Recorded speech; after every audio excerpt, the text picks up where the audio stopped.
Sky darkens. And flames.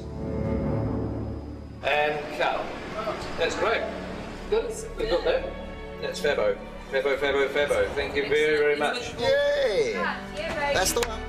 Hey, well, thank you very much, everybody, for a great first block. And have a great break. Everyone's having a break, and we will see you back here soon enough. Ladies and gentlemen of the second unit, that is a wrap on block 1.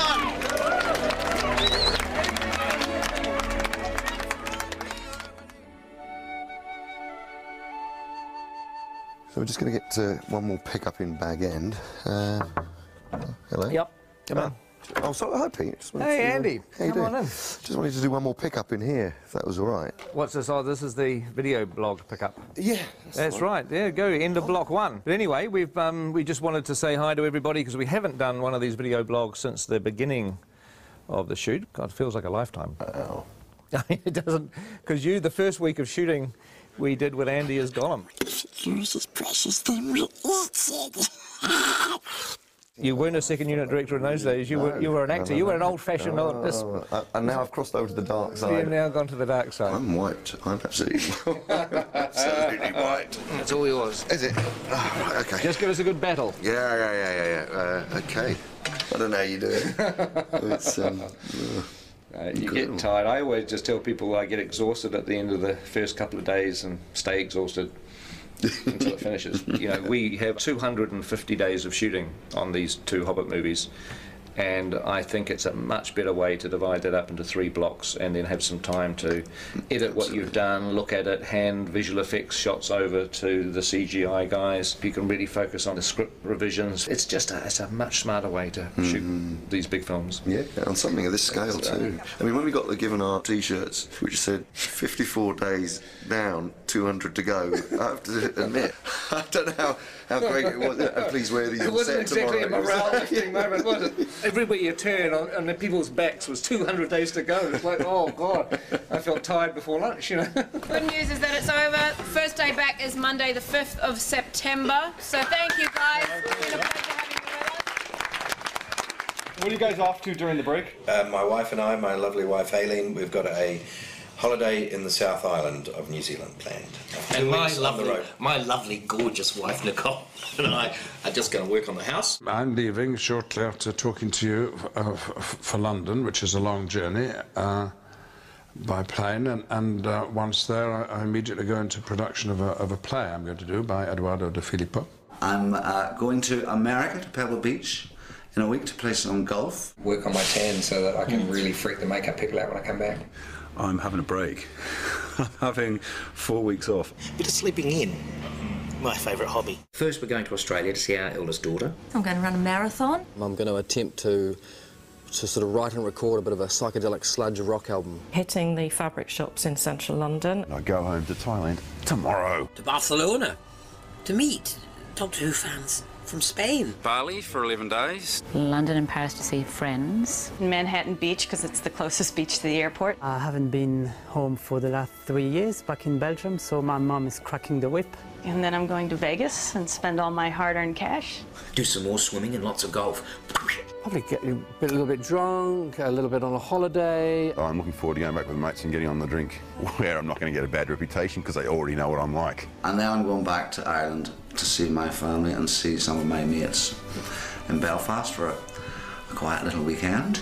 I hope no one phones me for about 3 weeks at least. Hopefully come back totally refreshed and ready to rock on the next lot. What are you doing on break, Andy? Well, I'm going back home to maybe have a little bit of time off to go on holiday with the family, and then really, before you know it, I'll be back. It's weird because you get to this point when you're at the end of a block of shooting and it sort of almost feels like you're going on vacation, but it's not, because on Monday morning I'm in the cutting room editing, and I've got to have meetings with Alan and John and Dan about designing stuff for the second block, and with Richard Taylor about all the things he has to build. So in some respects I'm back into pre-production again, but also I'm in post-production because I'm editing.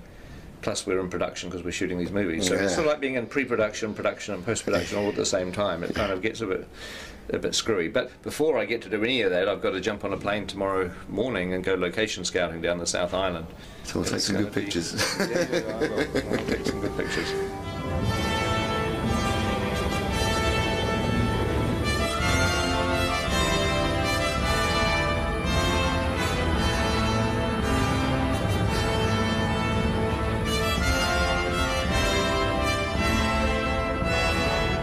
Since we're going to be doing location shooting during our next block of shooting, it's really time to have to nail everything down.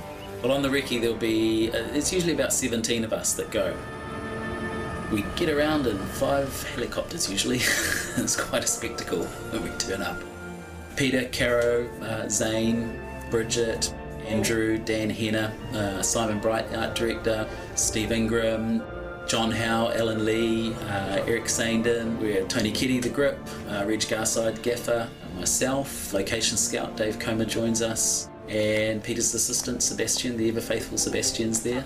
Here on the mountains I put my hand out and a cup of tea slides into it. That's what we like. There's even a Starbucks up here in the Southern Alps. Slippery, hard to walk and juggle a cup of tea at the same time on this sort of... I know, no mean feat.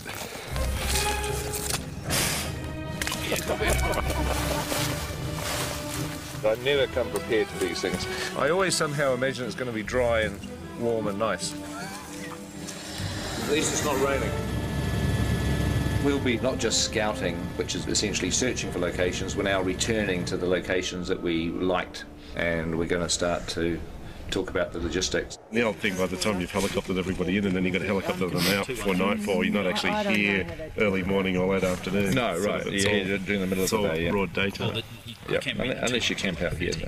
Well, that's, yeah. On set, we are allowing approximately half a rugby field for the essential equipment trucks, and then our marquees, crew parking, and also unit-based parking, which is where all our makeup and costume facilities are. If you make a path along the edge of the swamp in this... In essence, we need to create space for 2 rugby fields of equipment. It's weird on locations because you're standing in the middle of a mountain or a valley or some beautiful place, and you're having to figure out, you know, where are we going to put the crew tents, where are people going to get changed, where are the portaloos going to go, because all that stuff has to be where you're not going to want to point the camera. You can have Gandalf and the dwarves sort of running up over this brow here and scurrying, hiding down behind these rocks, and just as they get there you crane up and there's one. The last thing you want to find out in 6 months' time is you're standing on this beautiful mountain and saying, wow, this is exactly the shot I want to do, and you find you've got, you know, 20 portaloos right in front of the camera. That's not what you want to do, so you've got to figure all that stuff out. We've got to keep looking. It's sort of sooner rather than later, isn't it? Yeah.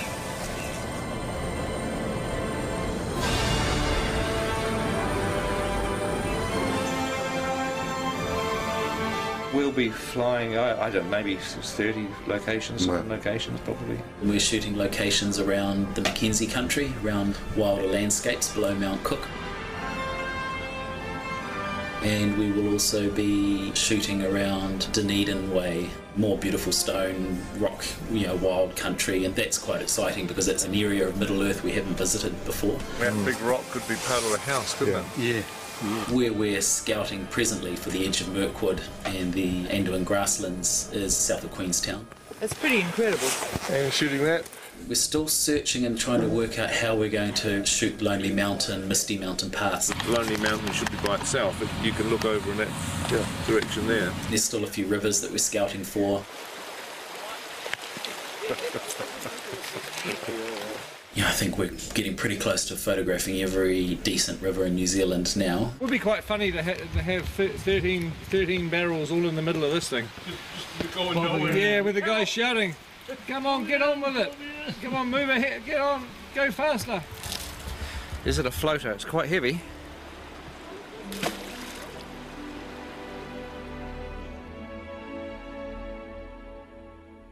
We're going to go to some reasonably remote places. Sometimes places that, you know, very, very few people have seen.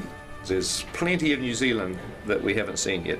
I think people think it's such a small country, and Lord of the Rings, we saw so much of it that we must have seen everything, but believe me, we haven't. There's a huge amount of wonderful locations still to come. It's quite a pretty spot, isn't it? That's great, it's a great spot. Well, we'll say goodbye for now, and hopefully you've enjoyed this update, and there may well be another one coming during the break sometime, so keep your eye out for that.